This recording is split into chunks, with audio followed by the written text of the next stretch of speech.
Hello friends, मैं आकाश आप सबका स्वागत करता हूं आपके अपने फेवरेट यूट्यूब चैनल में जिसका नाम है क्रिएटिव योगा।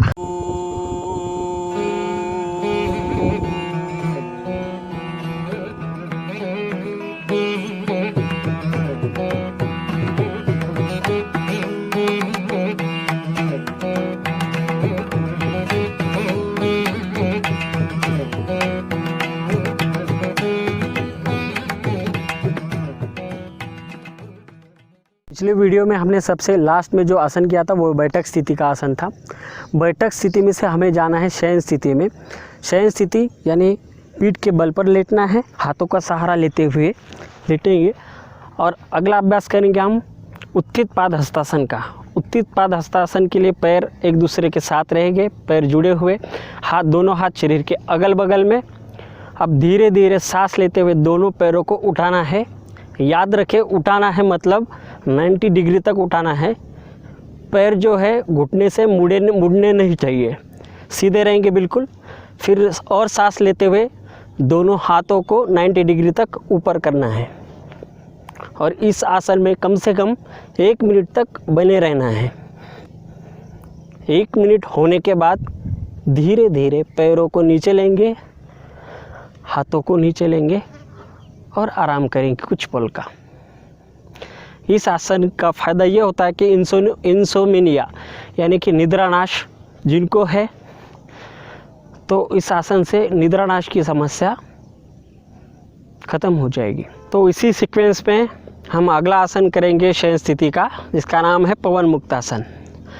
पवन मुक्तासन, इसके नाम में ही इसका फ़ायदा लिखा है। पवन यानी कि शरीर की हवाएं, वायु मुक्त हो जाता है।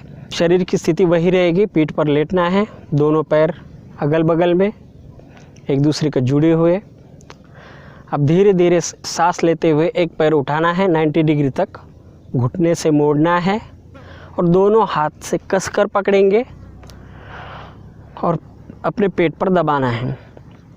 अब एक लंबी गहरी सांस लेंगे और सांस को छोड़ते हुए नाक लगाना है घुटने को, इस तरह से। बायां पैर बिल्कुल सीधा रहेगा, उंगलियां आसमान की तरफ। और इस आसन को 1 मिनट तक करना है। 1 मिनट तक होने के बाद आपकी गर्दन धीरे धीरे नीचे, पैर सीधा। दूसरे पैर से भी इसे दोहराना है, दूसरे पैर से भी 1 मिनट तक करना है। अब दूसरा पैर 90 डिग्री तक सीधा रहेगा, घुटने से मोड़ेंगे और दोनों हाथों से कसकर पकड़ेंगे। एक बार लंबी गहरी सांस और सांस को छोड़ते हुए अपना नाक घुटने को लगाना है। हो सकता है यहाँ आने के बाद आपको सांस लेने में दिक्कत हो, लेकिन फिर भी बने रहना है आसन में, आसन का आनंद लेना है। इस आसन की वजह से आपको कॉन्स्टिपेशन यानी बद्धकोष्ठता और वायु का जो प्रॉब्लम है वो सॉल्व हो जाएगा। दूसरे साइड से 1 मिनट होने के बाद धीरे धीरे गर्दन नीचे और पैर सीधा। दोनों पैरों को हिला सकते हैं और खुद को आराम दें। तो बढ़ते हैं अगले आसन की तरफ। अगला आसन है विपरीत शयन स्थिति का अभ्यास। विपरीत शयन स्थिति यानी पेट के बल पर लेटकर जो आसन किया जाता है उसे विपरीत शयन स्थिति के आसन कहते हैं। तो विपरीत शयन स्थिति में आने के लिए बाई तरफ यानी लेफ़्ट साइड मोड़ना है, हाथों का सहारा लेते हुए पेट के बल लेटना है। अब अगला आसन है भुजंगासन। तो भुजंगासन के लिए आपके दोनों हाथ आपके छाती के अगल बगल में रखने हैं। दोनों पैरों के नाखून ज़मीन पर लगेंगे, इस तरह से। ऐसे खड़े नहीं करना है, इस तरह से ज़मीन पर रखना है।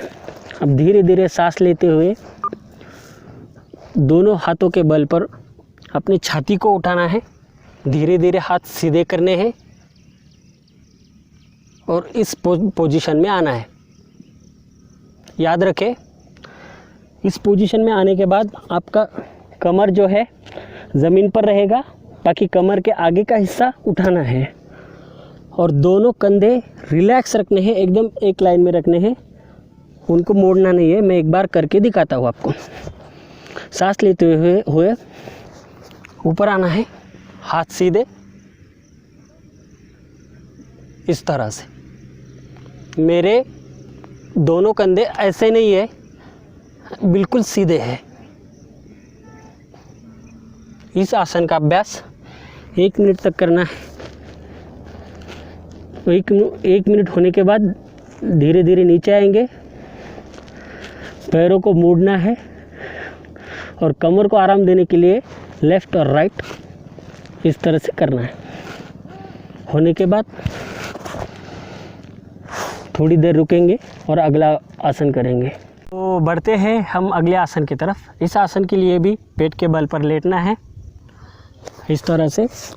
दोनों पैर जुड़े हुए, दोनों पैरों के नाखून ज़मीन पर लगे हुए, दोनों हाथ कमर के आजू बाजू में रखने हैं और हाथों की मुट्ठी बनानी है इस तरह से। अंगूठा अंदर रहेगा, ऐसी मुट्ठी बनानी है। दोनों हाथों की मुट्ठी बनाएंगे। हल्के से अब सीट उठाना है और आपके दोनों हाथ जंघा पे रखने हैं और फिर सीट नीचे रखनी है इस तरह से। अब धीरे धीरे सांस लेते हुए सिर्फ दोनों पैरों को उठाना है, बाकी शरीर जो है ज़मीन पर रहेगा। सांस लेंगे और धीरे धीरे दोनों पैरों को उठाना है, जितना आप कर सकते हैं उतना। पैर बिल्कुल सीधे रहेंगे, घुटने से मोड़ने नहीं है और नीचे भी नहीं लाने हैं जब तक 30 सेकंड या 1 मिनट नहीं होता तब तक। इस आसन से आपका पाचन तंत्र सुधारता है और रीढ़ की हड्डी लचीली होने में मदद होती है। 1 मिनट होने के बाद धीरे धीरे सांस को छोड़ते हुए पैर नीचे लाएंगे, सीट को उठाना है, हाथ को बाहर निकालेंगे, सीधा कर लेंगे और दोनों पैरों को घुटनों से मोड़कर राइट एंड लेफ़्ट करना है, जो कमर को आराम मिले। तो इस तरह से आज के आसनों का अभ्यास यहीं पे समाप्त होता है। तो मिलेंगे अगले सोमवार को। तब तक के लिए टाटा बाय बाय एंड जय जिनेंद्र। Love yoga, live yoga.